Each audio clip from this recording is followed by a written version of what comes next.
suara Tuhan. Waktumu berbicara kepada umatmu Bapa. Terima kasih Tuhan untuk pujian yang boleh kami naikkan. Biarlah itu Bapa layak di hadapan-Mu. Tuhan Yesus, berkati hamba-Mu yang tidak cakap ini Bapa. Engkau mengurapi hamba-Mu sehingga setiap firman Tuhan tidak salah Bapa. Engkau memberkati umat-Mu yang mendengarkan, baik yang ada di tempat ini ataupun yang ikut online Bapa. Terima kasih Bapa, urapi kami semua Bapa, sehingga kami mendapatkan rema dari firman Tuhan. Di dalam nama Yesus Kristus kami sambut firman-Mu. Haleluya. Amin. Silakan duduk Bapak Ibu yang kasih Tuhan.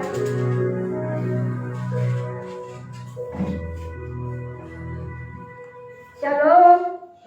Selamat hari Minggu. Apa kabar Bapak Ibu yang kasih Tuhan? Dahsyat luar biasa, amin. Iya.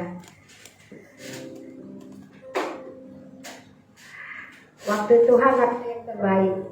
Jadi kalau kita hari ini ada di tempat ini adalah waktu yang terbaik, adalah waktunya Tuhan. Waktu Tuhan kita akan mendengarkan firman Tuhan ini pun kita percaya saudaraku bahwa inilah waktu Tuhan memperdengarkan firman Tuhan ini bagi kita, amin. Saudaraku, saya rindu kita membaca bagian firman Tuhan ini. Mari kita buka Alkitab kita.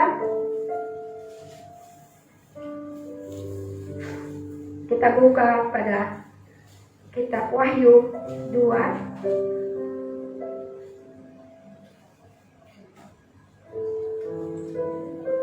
Kita buka pada Wahyu 2, saudaraku. Di dalam slide itu hanya dari ayat 2 ya. Tetapi hari ini saya ingin mengajak Bapak Ibu kita membaca dari Wahyu 2 ayat 1.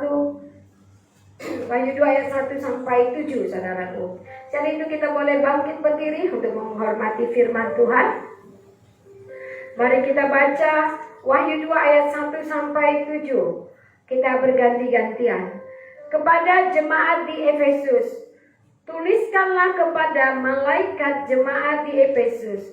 Inilah firman dari Dia yang memegang ketujuh bintang itu di tangan kanannya dan berjalan di antara ketujuh kaki Dia emas. Aku tahu segala kerjaanmu, baik jeripayahmu maupun ketekunanmu. Aku tahu bahwa engkau tidak dapat sabar terhadap orang-orang jahat, bahwa engkau telah mencobai mereka yang menyebut diri rasul, tetapi yang sebenarnya tidak demikian, bahwa engkau telah mendapati mereka berdusta. Dan engkau tetap sabar dan menderita oleh karena namaku, dan engkau tidak mengenal lelah. Namun demikian aku mencela engkau, dan engkau telah meninggalkan kasihmu yang semula. Sebab itu ingatlah betapa dalamnya engkau telah jatuh. Bertobatlah, lakukan lagi apa yang semula engkau lakukan.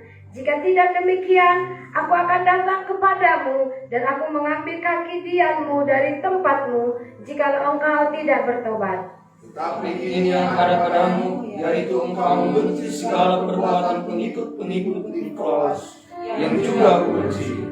Siapa berteri? Ya, kita ayat 7 sama-sama. Siapa berterinya, hendaklah ia mendengarkan apa yang dikatakan Roh kepada jemaat-jemaat. Silakan duduk Bapak Ibu yang kasih Tuhan. Bapak Ibu yang dikasih Tuhan, ini dikasih judulnya adalah kasih mula-mula. Saya menganggap saya sudah menganggap bahwa kita semua adalah orang-orang yang sudah dilahirkan kembali, amin. Kita adalah ciptaan baru. Nah, semua orang yang sudah mengalami kelahiran kembali, dia pasti punya pengalaman kasih mula-mula. Ya, kasih mula-mula yang luntur di jemaat Efesus ini sehingga Tuhan menegur mereka. Saudaraku, kasih mula-mula itu sangat indah sekali ya. Sehingga ketika ada teman kita yang mulai tidak semangat dalam melayani, ataupun bukan saja melayani mungkin dia di mimbar, tetapi malas datang ke gereja, ini adalah orang yang mengalami kasih mula-mulanya hilang.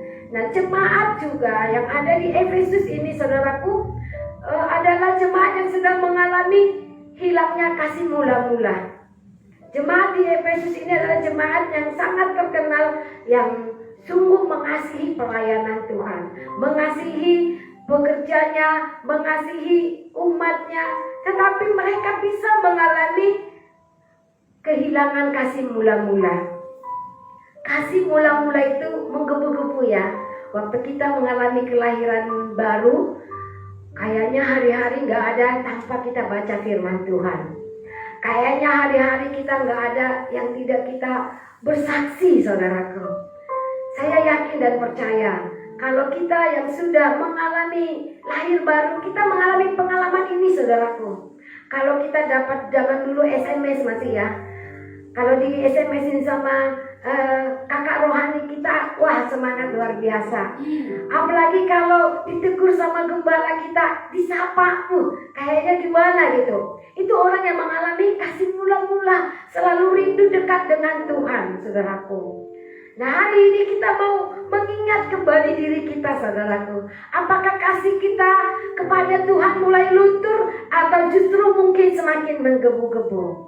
Ya, hari ini kita melihat pada ayat 1 mengapa Rasul Paulus di sini mengingatkan jemaat yang ada di Efesus ini untuk kembali kepada kasih yang mula-mula. Sebab siapa sebenarnya jemaat ini?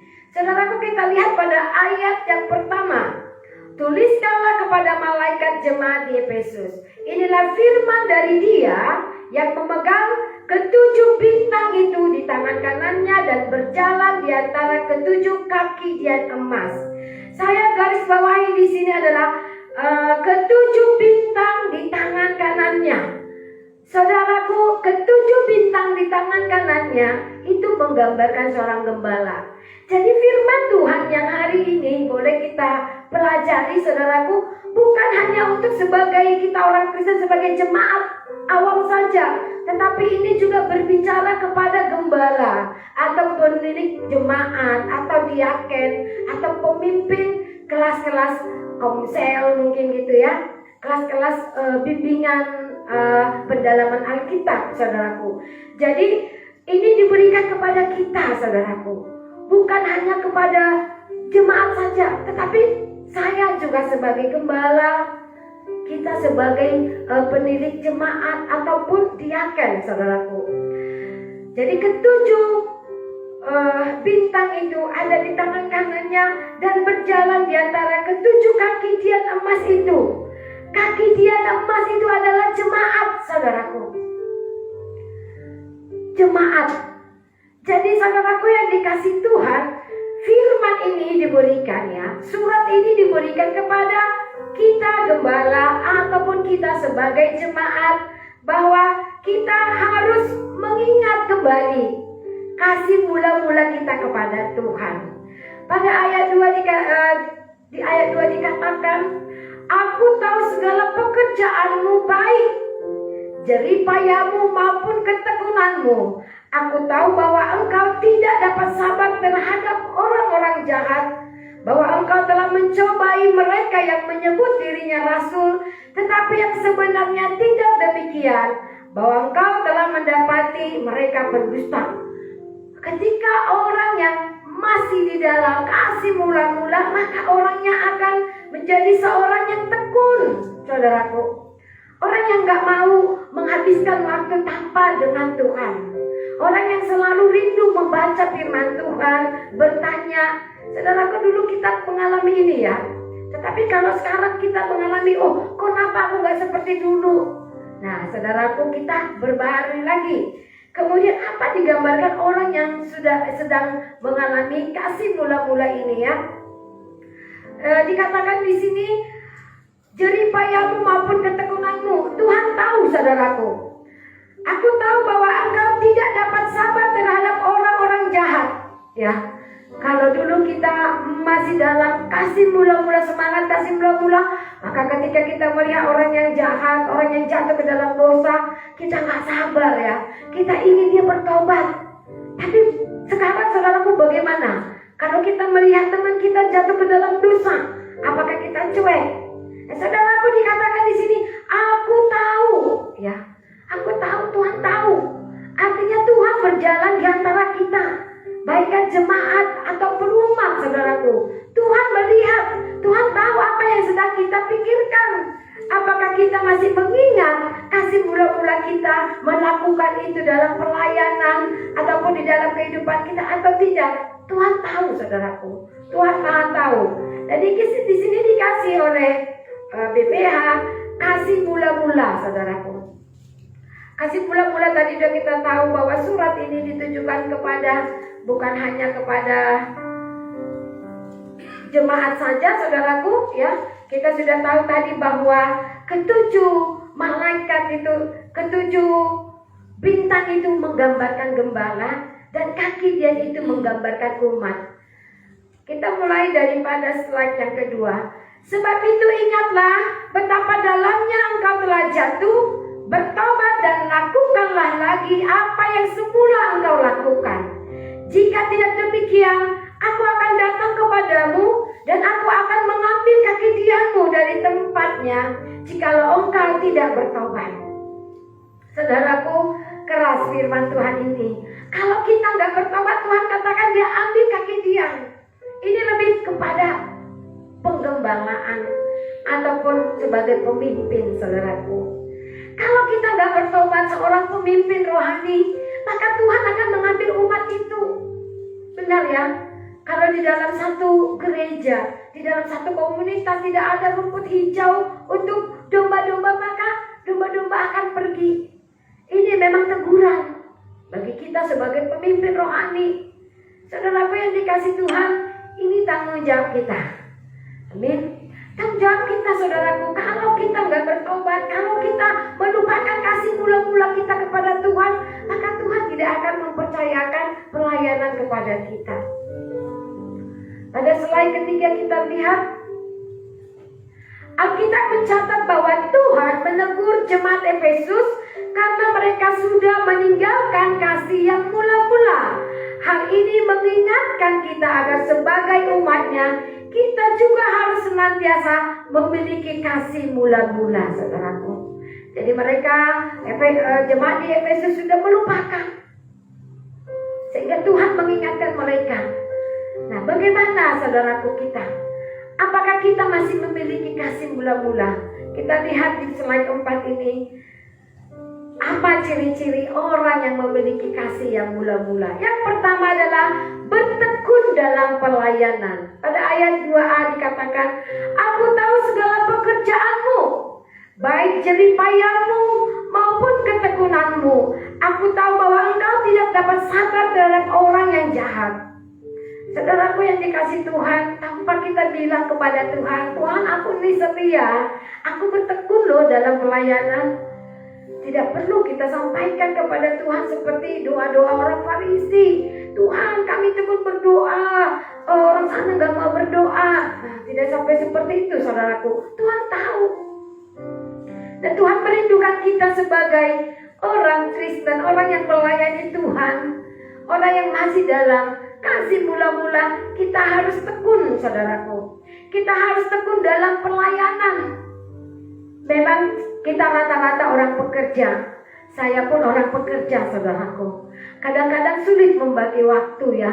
Sulit membagi waktu untuk pelayanan dan juga di keluarga maupun di dalam pekerjaan kita. Apalagi saya sebagai seorang ibu, saudaraku. Kadang-kadang saya punya keinginan Tuhan gerakkan pergi ke satu tempat untuk mengunjungi. Tetapi keadaan fisik saya ya beda ya. Mungkin waktu muda matanya masih terang. Sekarang penyakit matanya udah 3. Plus minus silinder, saudaraku. Kalau dulu cuma minus sama silinder. Kalau sekarang plus minus silinder ya.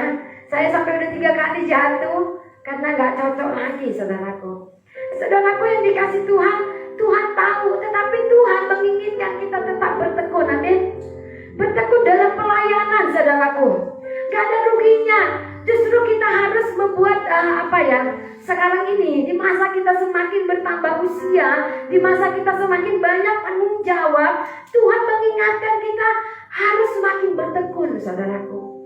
Karena tiba saatnya kita akan menuai. Dan ini saatnya kita mengumpul harta kita di surga, amin. Uang persembahan yang banyak menjadi donasi yang dengan jumlah yang banyak mungkin di antara kita gak bisa melakukan. Gak semua kita bisa melakukan itu. Tetapi dengan bertekun, saudaraku, inilah modal kita nanti masuk ke dalam kerajaan Allah. Karena kita sudah terlatih, amin. Bertekun dalam melayani Tuhan. Aku tahu bahwa engkau tidak dapat sabar dengan orang yang jahat.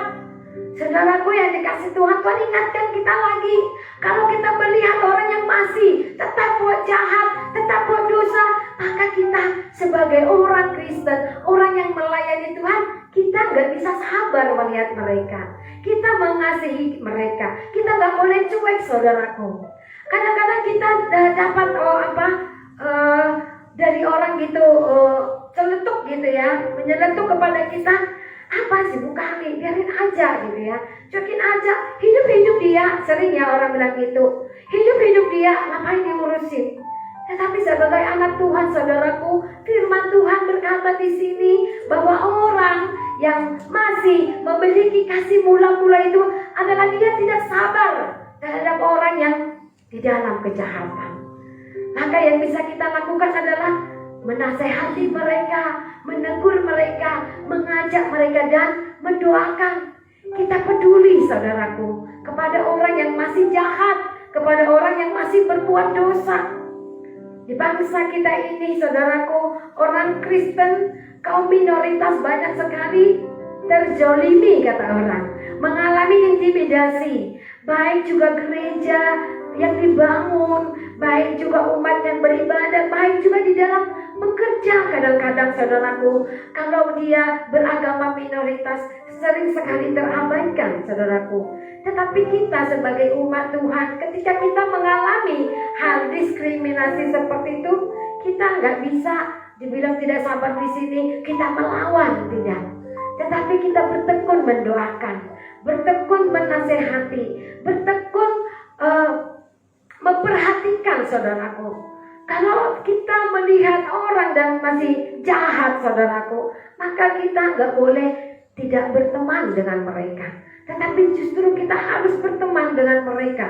Ya, kita lihat slide berikutnya. Biasanya seorang yang mengalami kelahiran baru akan menggebu-gebu dan bersemangat dalam pelayanan. Ya, saya yakin kita semua seperti itu, amin. Kalau nggak menggebu-gebu, nggak mungkin Bapak Adrianus dan saudari kita Dina masuk sekolah teologi, ya enggak? Tetapi karena menggebu-gebu, saudaraku, saya pun mengalami itu. Ketika saya menggebu-gebu, waktu mengalami lahir baru, melayani, saudaraku, nggak ada waktu. Senin sampai Minggu itu nggak ada, tidak melayani, saudaraku. Benar, gaji habis untuk pelayanan, nggak peduli, ya enggak? Gaji cuma 170.000, saudaraku, tetapi hari-hari pergi ke pelayanan ketiban. Tapi selalu cukup, saudaraku, tercukupkan. Amin. Saudaraku, ini orang yang memiliki kasih mula-mula dia menggebu-gebu, saudaraku, ya, bersemangat dalam pelayanan.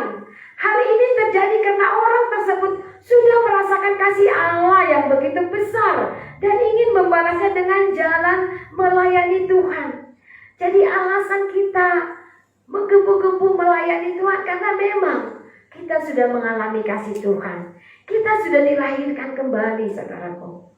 Saya yakin, saudaraku, kita yang ada di sini pernah mengalami hal ini. Dan mari kita kembali lagi menggebu-gebu melayani Tuhan, amin. Walaupun usia udah tua, saudaraku, kadang-kadang kaki kita sudah encok ya, tetapi kita melayani Tuhan. Hari ini kita boleh diberkati Tuhan dengan kapling liar memang. Kapling liar yang ada di Balai Kolam. Saya rindu, saudaraku. Lewat ini nanti kita mari kita bangkitkan kembali kasih kita mula-mula. Kita akan menjangkau jiwa di sana, amin. Kita akan memberkati di sana orang-orang, saudaraku. Nggak bisa banyak yang bisa kita kasih, tetapi waktu dan doa, perhatian kita kepada mereka, saudaraku. Gak ada yang gak mungkin bagi Tuhan untuk memakai setiap kita, amin. Gak ada yang gak mungkin untuk kita lakukan untuk pelayanan Tuhan. Kalau kita memberi hati kita kepada Tuhan, maka diingatkan Rasul Paulus di sini, miliki kasih mula-mula sehingga kita dipakai Tuhan lebih lagi, miliki ketekunan, saudaraku. Tetapi seiring waktu tidak ada sedikit yang akhirnya menurun semangatnya. Nah, saudaraku, kadang-kadang memang kita mengalami semangat yang menurun. Di samping tadi faktor faktor juga kesibukan, ya kan. Kalau dulu kita masih single, belum ada anak, bebas pergi. Tapi sekarang ada anak-anak yang harus diperhatikan, ada suami juga yang harus kita layani. Memang berbeda sekali, ya, beda waktu kita masih sendiri, saudaraku. Sekarang banyak, tetapi mari saudaraku, kita nggak boleh undur. Ada juga bahkan undur diri dari pelayanan, saudaraku. Tuhan menginginkan agar kita senantiasa tekun dalam pelayanan. Jangan sampai kita undur dari pelayanan. Jangan sampai kita undur dari bersekutu, saudaraku, berjemaat. Karena ini modal kita yang akan kita bawa nanti ke surga, saudaraku. Di surga nanti apa yang kita kerjakan? Bukan kita duduk manis, bukan kita tidur-tiduran, bukan kita pesta pora, saudaraku, di surga nanti. Yang kita lakukan di surga nanti apa, saudaraku? Melayani Tuhan, memuji menyembah Tuhan, saudaraku. Maka ketika kita masih hidup, kita tekun melayani Tuhan, kita setia, maka kita sudah terlatih. Amin. Jangan nanti di surga kita masih mau di training lagi menjadi singer, di training lagi menjadi WR, di training lagi untuk menjadi pemain musik, saudaraku. Enggak lagi waktunya.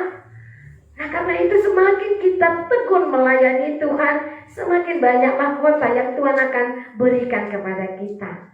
Kita rindukan, saudaraku, kita tekun melayani Tuhan. Apapun tantangan yang ada di depan, di belakang, di samping, kiri, kanan. Kadang-kadang suami kita nggak mau diajak berjemaat. Kadang-kadang suami mungkin berbeda prinsip pada kita. Saudaraku, mari minta hikmat Tuhan. Ya, kita minta hikmat Tuhan supaya bagaimana kita tetap bisa melayani Tuhan. Walaupun banyak tantangan, saudaraku. Amin. Kadang-kadang mungkin uang gak ada untuk pergi datang ke gereja. Saudaraku, ingat, Tuhan gak pernah mau berutang, saudaraku. Tuhan gak pernah mau berutang. Jangan pernah takut, saudaraku. Jangan pernah takut untuk mengeluarkan uang kita untuk pelayanan. Tuhan pasti mencukupkan. Kalau saya mau bersaksi dulu, saudaraku, gaji saya cuma 150.000. Waktu itu UMK udah 600.000 lebih, saudaraku. Tinggal di Nagoya, kos 150.000. Tetapi cukup, saudaraku, gerejanya di Tiban. Terus masih sekolah lagi, waktu itu sekolah teologi, ya. Cukup, saudaraku. Jadi kalau kita tekun, saudaraku yang dikasih Tuhan, kita akan menuai. Amin. Ya. Kemudian slide yang kedua, apa ciri-ciri orang yang masih memiliki kasih mula-mula? Dia dikatakan berani membongkar kepalsuan. Ya. Pada ayat 2b dikatakan bahwa engkau telah mencobai mereka yang menyebut dirinya rasul, tetapi yang sebenarnya tidak demikian. Bahwa engkau telah mendapati mereka berdusta. Seorang yang sudah dilahirkan kembali, yang memiliki kasih mula-mula itu, saudaraku, dia tidak kompromi dengan dosa. Amin. Kita tidak mau kompromi dengan dosa. Saudaraku yang dikasih Tuhan, lagi saya mau katakan, gembala itu adalah tadi 7 bintang, saudaraku. Jemaat adalah kaki dia. Dan Tuhan katakan, Tuhan berjalan di tengah-tengah mereka. Tuhan ada di tengah mereka. Tuhan ada untuk memperhatikan. Tuhan ada untuk mengontrol, saudaraku. Ya, Tuhan ada mengontrol jemaat. Tuhan ada untuk mengontrol gembala, saudaraku.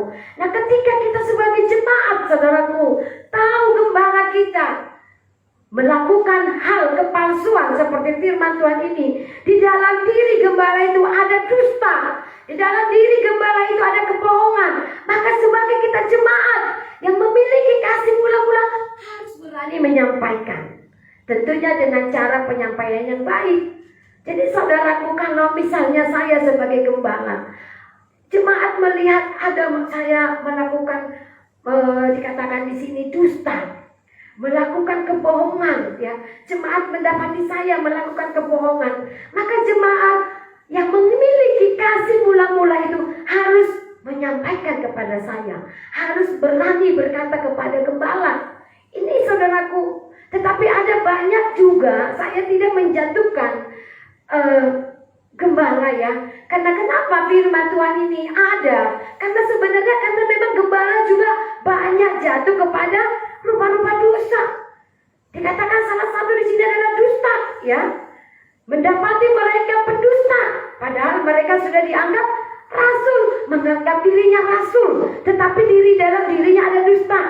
Nah, saudaraku yang dikasih Tuhan, kita sebagai orang yang memiliki kasih mula-mula harus berani. Sekarang berbalik kepada kita, saudaraku. Kalau mau kita lihat pengajaran-pengajaran banyak sekali mengaku dia sebagai rasul, bahkan sudah diangkat menjadi rasul. Ya, ada ember namanya rasul, saudaraku. Kembali kepada kita ketika kita mendengar pengajarannya. Apakah kita percaya bahwa dia seorang rasul atau tidak? Tetapi sesuai dengan firman Tuhan, saudaraku, zaman raya rasul sudah selesai. Ya, murid-murid Tuhan Yesus itulah rasul-rasul. Zaman sekarang apa? Gembala, saudaraku. Makanya diingatkan di sini, kita berani membongkar kepalsuan.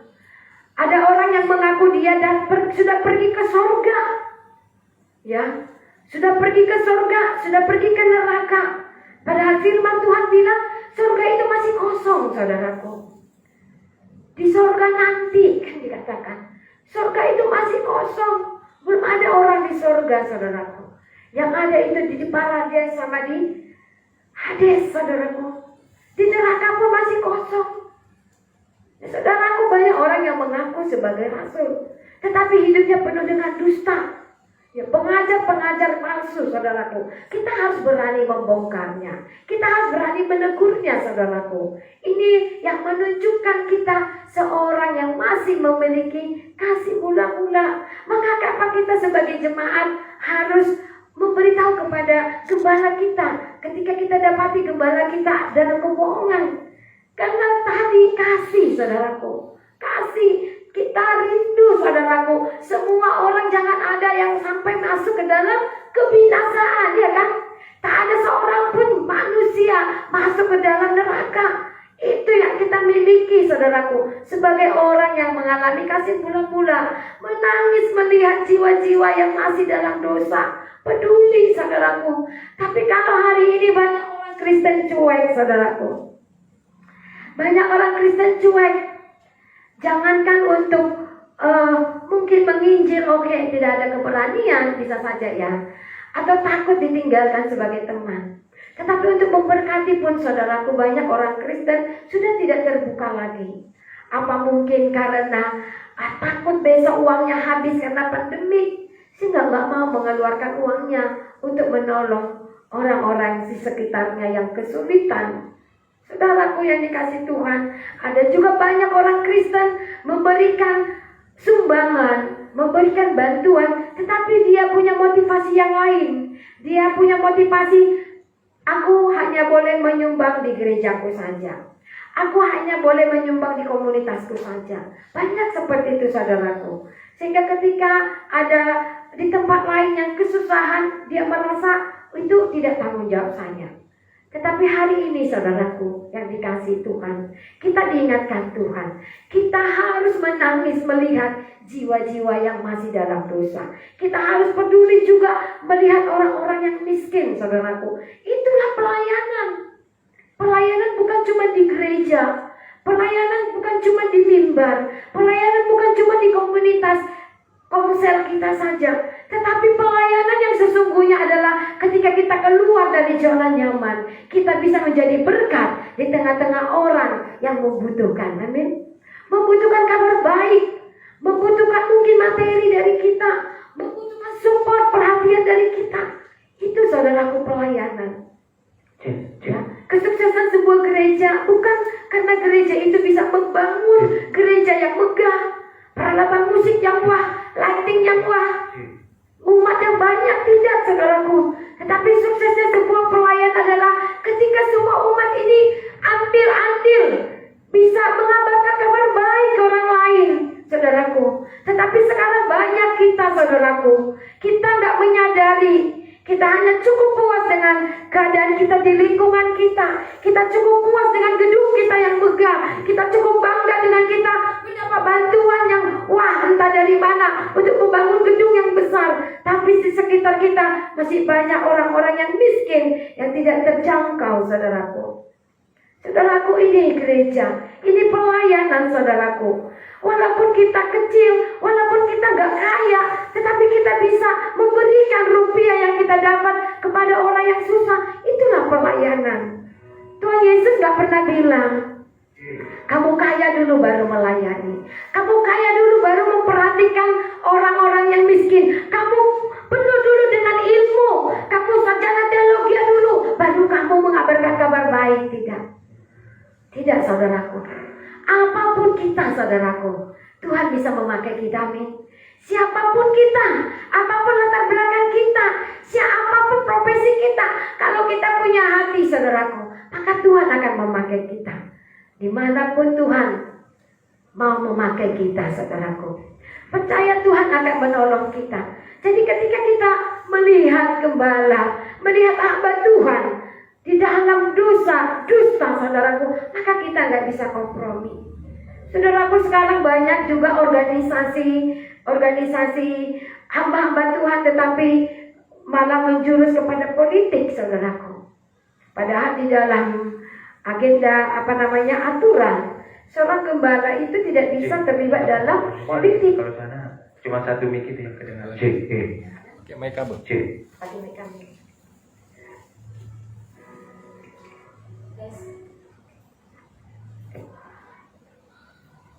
Tes 1. Saudaraku yang dikasih Tuhan, ya, di dalam tata gereja Bethel Indonesia itu saya baca bahwa seorang gembala itu tidak boleh terlibat dalam politik, saudaraku. Tetapi beberapa waktu yang lalu ada beberapa gembala dari GPI, mau saya katakan, ikut dalam pesta politik, saudaraku.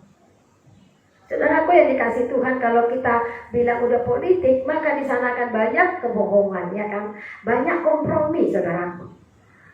Sekarang juga banyak organisasi yang didirikan hamba-hamba Tuhan. Ya, saya secara pribadi, saya memang masih anak bawang. Saya belum punya pengalaman sebagai gembala, saudaraku. Belum punya pengalaman di organisasi mereka. Tetapi saya mau melihat, saudaraku, banyak sekali yang tanpa disadari, saudaraku, hal-hal dunia jadi terjadi di dalam organisasi ini. Maka saya membatasi diri saya, saudaraku. Saya untuk hal ini saya nggak mau bergabung. Ya, saya nggak mau bergabung walaupun ya ada pengurusnya suruh ikut dimasukkan di dalam grup, tapi saya nggak mau. Saya lebih berpikir, kita melayani Tuhan yang sederhana saja. Kita menjangkau jiwa, gak perlu terkenal. Karena saudaraku, intinya pelayanan kita ini jadi lebih kecil. Kita harus semakin kecil dan Tuhan semakin besar. Tetapi banyak yang kita gak sadari, gereja ataupun gembala, dia yang semakin besar, Tuhan semakin kecil. Pada akhirnya nanti pelayanan, saudaraku, kita gak perlu dikenal Tuhan, dikenal orang. Kita gak perlu terkenal. Tetapi siapa yang dikenal orang? Tuhan. Kabar baik yang kita bawa. Maka kita tahun ini, saudaraku, saya rindu jemaat gereja faith, kita merayap, katanya ya, kita masuk ke dalam orang-orang yang termarginal, orang-orang yang di bawah-bawah, saudaraku. Puji Tuhan, Tuhan sudah bukakan jalan bagi kita lewat yang tepatnya kemarin yang saya sampaikan. Ini caranya kita untuk masuk kepada mereka. Kita rindu, saudaraku, kita boleh memenangkan jiwa, amin. Kita rindu membawa jiwa kepada Tuhan. Suatu saat nanti orang yang kita layani bersaksi di depan ini, aku mengenal Tuhan karena ibu ini, aku dan keluargaku percaya kepada Kristus karena Bapak ini. Saudaraku, itu yang kita rindukan. Sebab itulah tujuan Tuhan memberikan amanat agung kepada murid-muridnya, saudaraku. Bukan untuk mendirikan kerajaan di muka bumi ini, bukan untuk gedung yang megah, tidak. Tetapi bagaimana kita mengabarkan kabar baik dan orang dibawa bertobat, saudaraku. Jadi saudaraku, kalau kita ketemu dengan gembala yang masih dalam dusta, maka firman Tuhan mengingatkan kita, kita harus berani menegur. Kita nggak boleh sabar, kita nggak boleh kompromi. Ya, kalau seperti saya, jalannya saya ambil, saya nggak mau ikut kegiatan di situ, saudaraku. Saya nggak mau terlibat, ya, karena kalau saya terlibat susah untuk berbicara kepada mereka. Mau tidak mau, saudaraku, kalau kita terlibat di dalam satu organisasi, kita pun wajah kita akan menjadi seperti itu, ya kan? Mau tidak mau, saudaraku, ketika kemarin untuk pemilihan pemimpin Kepri, saudaraku, bagaimana? Di dalam itu saya rasa tidak menunjukkan kita ini sebagai gembala. Kita dibayar cuma berapa dikasih ini, ya. Saudaraku, saya tidak mau terlibat seperti itu. Kita sebagai orang Kristen tidak boleh terlibat. Amin. Ketika kita memilih hak suara kita, orang datang ketuk pagi-pagi serangan pancar katanya. Sebagai orang Kristen, saudaraku, tolak amplopnya, ya. Ada orang bilang terima amplopnya, pilih yang lain. Itu lebih parah lagi. Itu gak menunjukkan sebagai orang Kristen, saudaraku. Nah, Simon Petrus seorang yang awalnya takut mati hingga menyangkal Yesus, tetapi akhirnya berani memberitakan Injil walaupun harus mengalami penganiayaan dan banyak serangan guru-guru palsu. Ya, saudaraku, ingat bagaimana Petrus menyangkal Tuhan Yesus, ya, sampai 3 kali dia tidak mengakui dia mengenal Yesus. Tetapi akhirnya Petrus berani, saudaraku. Kalau dulu kita punya pengalaman mengabarkan kabar baik, kita ditolak, kita dijauhin. Tetapi hari ini, saudaraku, kita bangkitkan kembali semangat kita melayani Tuhan lewat penginjilan. Amin. Kalau dulu keluarga kita nggak bisa, kita masuk, lalu kita terdiam saat ini. Tetapi hari ini firman Tuhan mengingatkan kita kembali.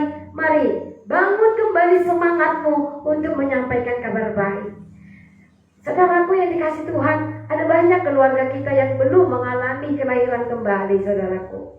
Firman Tuhan bilang, kalau engkau tidak dilahirkan kembali oleh Roh, kamu tidak bisa melihat Tuhan.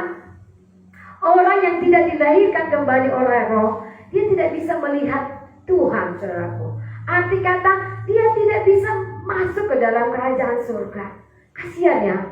Keluarga Kristen boleh beragama, keluarga kita boleh beragama Kristen, tetapi mereka tidak mengalami dilahirkan kembali oleh Roh.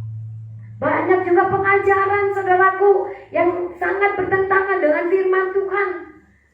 Pengajar-pengajar palsu. Saudaraku, kita harus berhikmat. Maka kita harus banyak membaca firman Tuhan, supaya kita jangan sampai terseret, supaya kita bisa membentengi diri, bahkan supaya kita bisa membawa keluarga kita dalam pengenalan Tuhan yang benar, saudaraku. Ya, ada juga ajaran yang berkata bahwa dilahirkan oleh Roh itu tidak ada lagi. Yang dilahirkan oleh Roh itu hanya ketika para rasul mendapat Roh Kudus, katanya. Ada pengajaran seperti itu, saudaraku. Jadi tidak perlu lagi kita sekarang ini untuk berbahasa roh, katanya. Bahasa roh itu palsu, bahasa roh itu dari iblis. Padahal firman Tuhan kita tahu, dan di dalam kita gereja GB Bethel, ciri-ciri orang yang dilahirkan kembali adalah berkata-kata dalam bahasa roh. Bahasa roh itu tujuannya untuk apa? Untuk membangun kita, saudaraku. Saudaraku yang punya karunia bahasa roh, merasa enggak, saudaraku, ketika kita berdoa, kita dalam bahasa roh, ada enggak selesai kita berdoa kita merasakan spirit yang baru, semangat yang baru? Ada, saudaraku? Ya, itulah fungsi bahasa roh, saudaraku. Bahasa roh itu untuk membangun iman kita, saudaraku, memberi kita kekuatan yang baru. Tetapi banyak juga pengajaran yang sesat. Sehingga itu, saudaraku yang dikasih Tuhan, kita sebagai orang yang sudah dilahirkan kembali, kita yang sudah mengalami kelahiran oleh Roh Kudus, maka kita harus rajin membaca firman Tuhan, supaya kita bisa berkata kepada saudara-saudara kita yang masih belum mengalami kelahiran baru. Yang ketiga, ini ciri-ciri orang yang masih memiliki kasih mula-mula, yaitu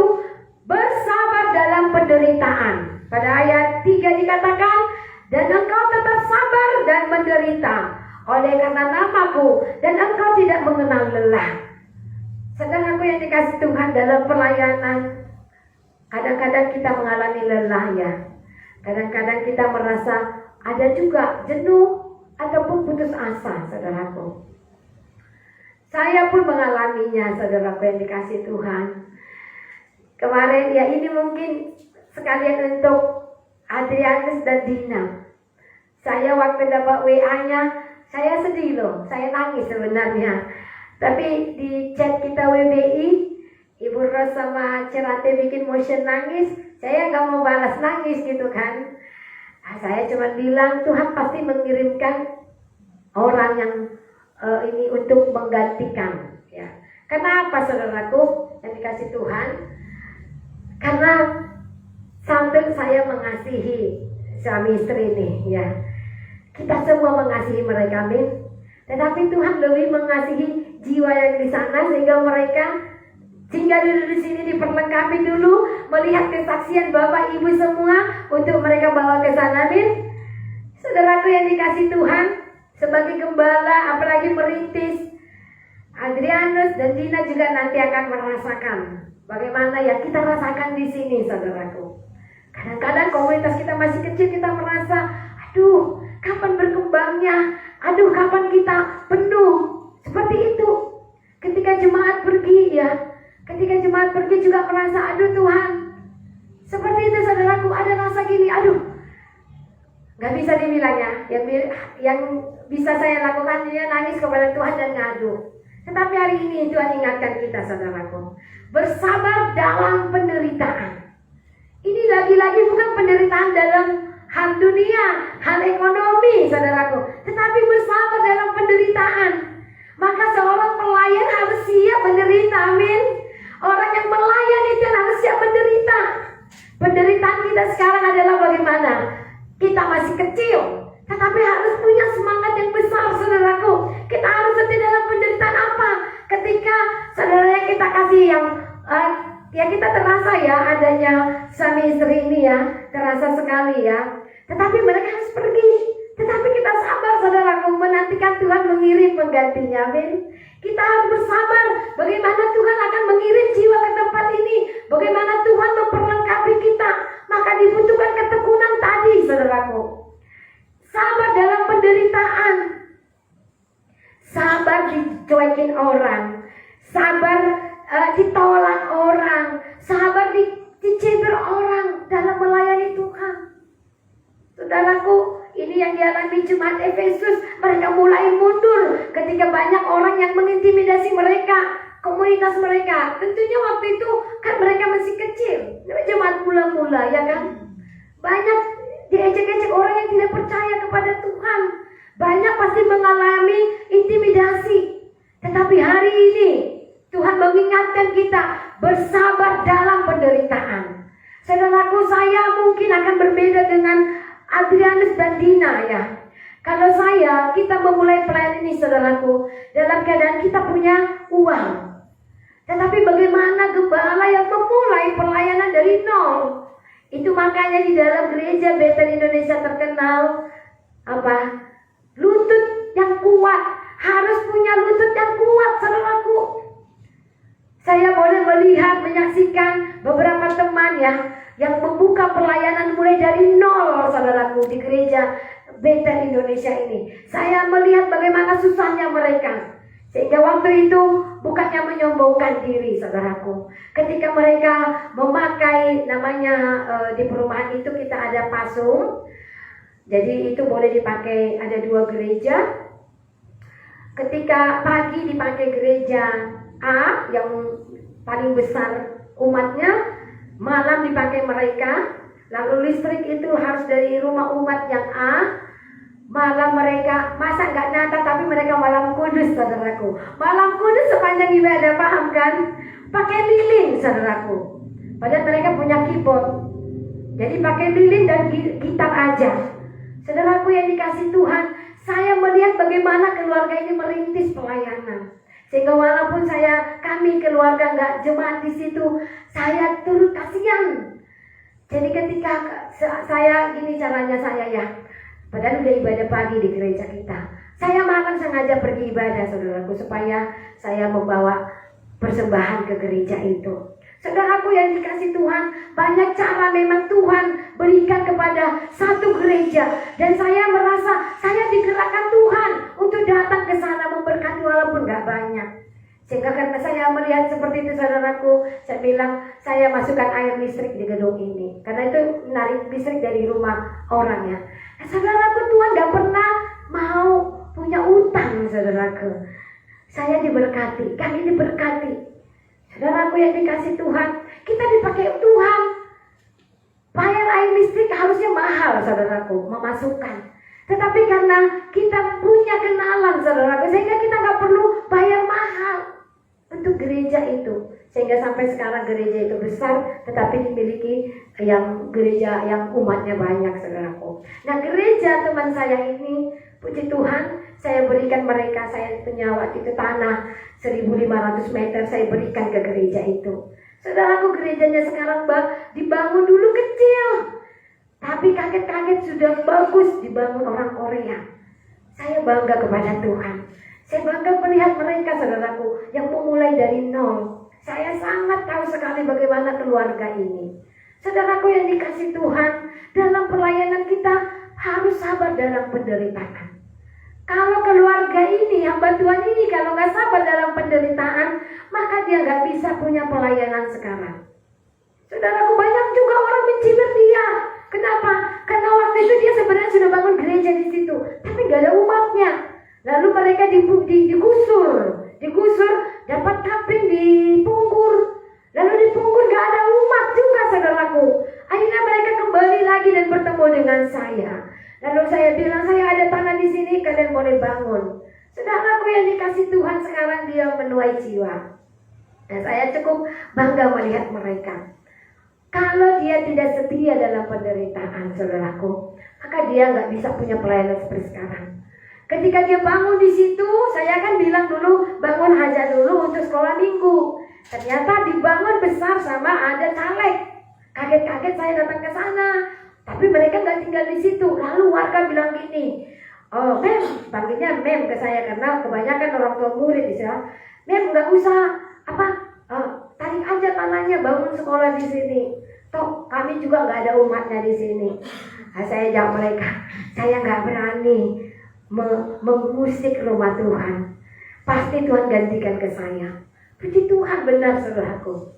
Tuhan gantikan. Tuhan gantikan tanah itu percis saudaraku, seluas itu dengan harga yang gak masuk akal. Saudaraku yang dikasih Tuhan, sabar dalam penderitaan. Saya menuai berkat. Saya merasa Tuhan membalas ya apa yang saya berikan. Hanya mungkin 100.000 nilainya bagi Tuhan, tetapi menggantikan sama saya ratus juta saudaraku. Teman saya ini juga saudaraku, karena dia sabar dalam penderitaan, dicibir orang. Sekarang bukan jiwa dari situ yang dia tuai. Sekitar dia mulai dibangun perumahan sehingga jemaatnya jadi banyak. Saudaraku, sabar dalam penderitaan di sini, sabar dalam melayani Tuhan. Hari ini kita mungkin gak diperhitungkan keluarga kita ya, yang belum percaya kepada Tuhan. Tetapi firman Tuhan mengingatkan kita saudaraku, kita harus sabar dalam penderitaan ya.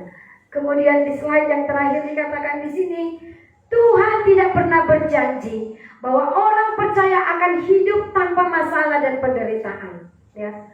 Tuhan tak pernah janji saudaraku, kalau mengiring Tuhan gak ada penderitaan, gak ada cobaan, gak ada tantangan. Justru mengikut Tuhan banyak tantangan, banyak cobaan, amin. Kalau kita gak mengikut Tuhan, maka hari ini cuek aja, kita di rumah tidur aja. Kalau kita gak mau mengikut Tuhan, maka kita sebodoh amat dengan orang, ya kan? Kita mungkin yang bapak-bapak dugem aja, mungkin yang ibu-ibu ikut aja, ibu-ibu sosialita, maaf kata ya, dandan cantik, tapi merokok. Tetapi karena kita mengiring Tuhan saudaraku, maka keinginan-keinginan dari harus kita lepaskan. Jangan kita coba-coba saudaraku, ya. Saudaraku yang dikasihkan gak ada. Firman Tuhan katakan, Aku mengirim engkau ke tengah-tengah serigala. Dunia ini, saudaraku, kita ini di tengah-tengah serigala. Tetapi kita gak boleh ikut menjadi serigala. Amin. Kita juga gak mau dimangsa serigala. Karena kita itu minta selalu pertolongan Tuhan. Roh Kudus menaungi kita terus. Sehingga kita bisa mengalahkan penderitaan, mengalahkan cobaan, saudaraku.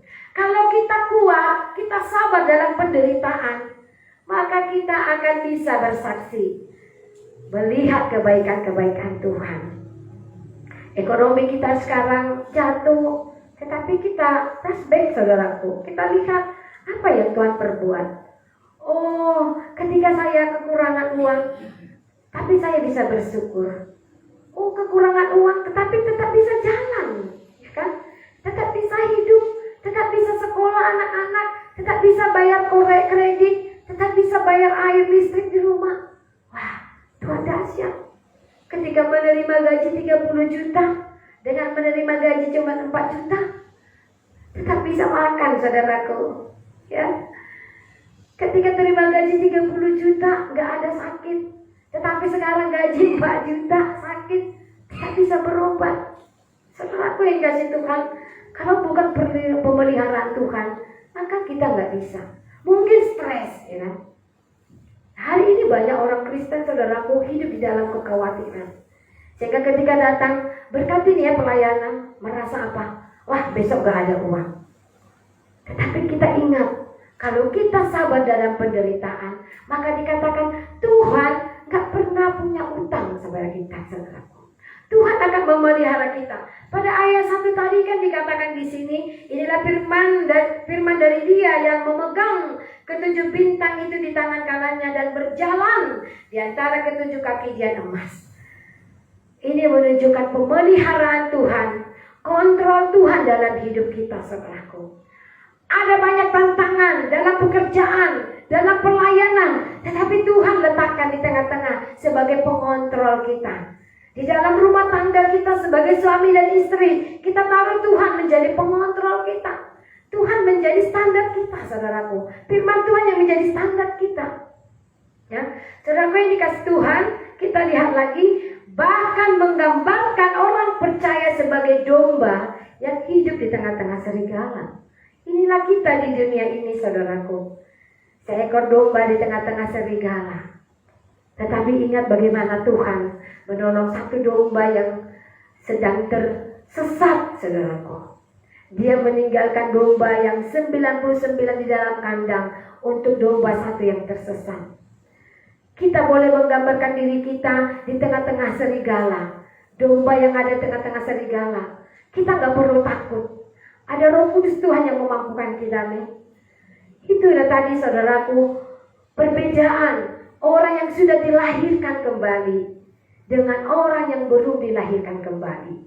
Walaupun kita dikatakan di tengah-tengah serigala, kita gak perlu takut. Sebab ada Roh Kudus yang besar, ada Roh Allah yang besar yang akan memberi kita kekuatan untuk melawan para serigala-serigala. Tetapi kalau orang yang tidak mengalami kelahiran kembali, maka saya yakin imannya tidak akan seperti iman orang yang dilahirkan kembali. Mereka pasti penuh dengan kekhawatiran. Apa yang kami makan besok Tuhan? Apa yang kami ini besok Tuhan? Bagaimana ini besok Tuhan? Penuh dengan kekhawatiran. Sehingga terjadi depresi. Ya, ada banyak orang yang depresi saat ini, saudaraku, karena usahanya tutup, bangkrut. Tetapi anak-anak Tuhan, orang yang sudah dilahirkan kembali, harus bisa bersyukur, harus bisa melihat kebaikan Tuhan. Ya, kalau kita bisa bersyukur di tengah-tengah serigala, di tengah-tengah pergumulan, maka apa poin yang bisa kita lihat di situ? Iman kita, saudaraku, Tuhan buat semakin tinggi. Amin. Iman kita, gak semua orang bisa mengalami hal itu. Ada orang sedikit saja cobaan langsung meninggalkan pelayanan. Ada orang yang sedikit saja gak cocok dengan istri, langsung mencari yang lain. Tetapi kalau kita dalam cobaan, dalam banyak serigala sekeliling kita, kita bisa tetap diam dan tenang. Kita bisa tetap konsentrasi. Maka itu hadiah yang tidak semua orang bisa dapatkan, saudaraku. Pada yang terakhir dikatakan di sini, tetapi Tuhan berjanji akan selalu menyertai umatnya. Salah satu ciri orang yang memiliki kasih mula-mula adalah tahan ketika menderita demi nama Yesus. Kembali dalam pelayanan, saudaraku, kalau hari ini kita masih seperti ini, maka Tuhan mengingatkan kita setia dalam penderitaan, menanggalkan rasa capek, kadang juga mungkin malas, tetapi kita harus datang ke gereja untuk doa, kita untuk komsel. Kedepannya kita mungkin akan komsel setelah Pak Gembala akan divaksin, saudaraku. Mari kita bangkitkan kembali kasih kita mula-mula. Kita akan menuai, saudaraku, kalau kita tidak lelah. Saudaraku yang dikasih Tuhan, firman Tuhan ini mengingatkan kita kembali supaya kita semangat, saudaraku. Pada ayat yang berikutnya, saudaraku, kita lihat ayat 7, saudaraku. Siapa bertelinga hendaklah ia mendengarkan apa yang dikatakan Roh kepada jemaat-jemaat. Ya. Siapa kita yang hadir hari ini, saudaraku? Mari dengarkanlah firman Tuhan ini supaya kita yang pertama adalah bertekun, ya, bertekun dalam penderitaan. Yang kedua, berani membongkar kepalsuan. Dan yang ketiga, saudaraku, bersabar dalam penderitaan. Sehingga pelayanan kita ini boleh layak di hadapan Tuhan, boleh menyukakan hati Tuhan. Pelayanan yang mau dibilang bukan cuma ketika kita ada di sini, saudaraku. Terutama adalah kesehatian kita, kekompakan kita, saudaraku, sebagai jemaat Tuhan. Karena ini berbicara bukan hanya kepada gembala saja, tetapi kepada jemaat. Dan Tuhan ada di tengah-tengah kita.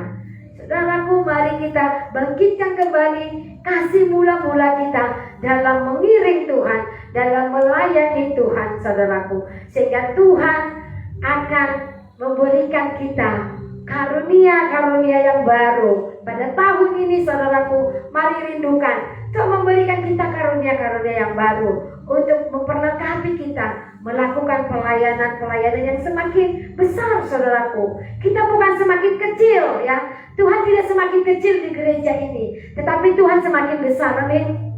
Biar kita semakin kecil, tapi Tuhan semakin besar. Percaya, saudaraku, bahwa tahun-tahun ke depan kita akan menuai jiwa, amin. Tahun-tahun ke depan kita akan menuai jiwa, asal kita jangan letih, jangan lemah, ya. Ingat yang pertama tadi, saudaraku, kita setia, kita sabar, ya. Kita setia, kita berani berkata tidak kalau tidak, ya kalau iya, dan kita bersabar dalam penderitaan. Amin. Untuk firman Tuhan, mari kita angkat pujian. Tuhan tak pernah janji. Haleluya.